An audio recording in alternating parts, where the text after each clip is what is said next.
السلام عليكم ورحمة الله وبركاته. امبارح كان جمعة الغضب، وفي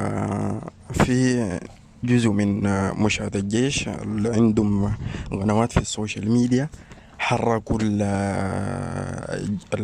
الناس انها تطلع، وحسوا الناس انهم يطلعوا. وفي اختلاف في الرأي.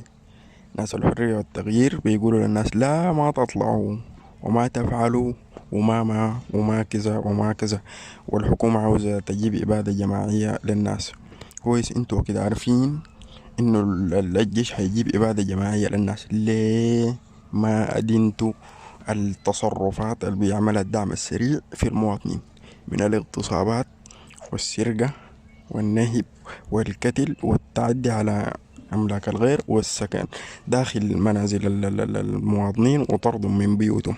الكلام ده كله ليه؟ وسرقة الدكاكين وكسر المحلات التجارية، ده كله ناس الحرية والتغيير لحد الآن ما أدانه. تمام. بعد ذاك اختلاف الرأي السوداني ذاته بقول لك الجزء من المواطنين لا الناس ما تطلع، وفي ناس بيقولوا الناس تطلع.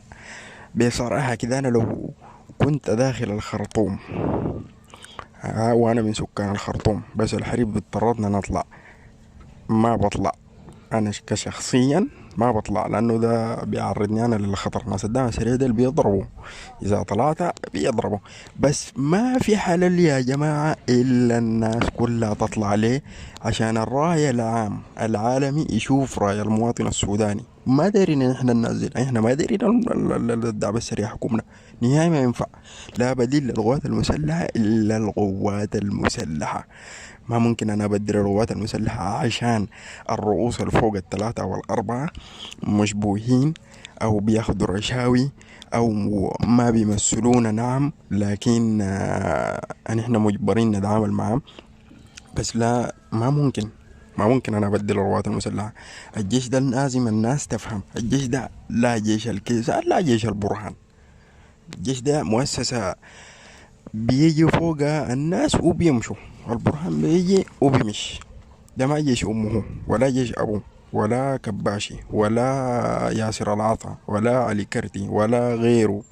ديل كلهم جو مشوا. ناس بيديروا المؤسسة زي علي عثمان محمد طه نافع علي نافع، كلهم كان ناس بيديروا المؤسسة دي.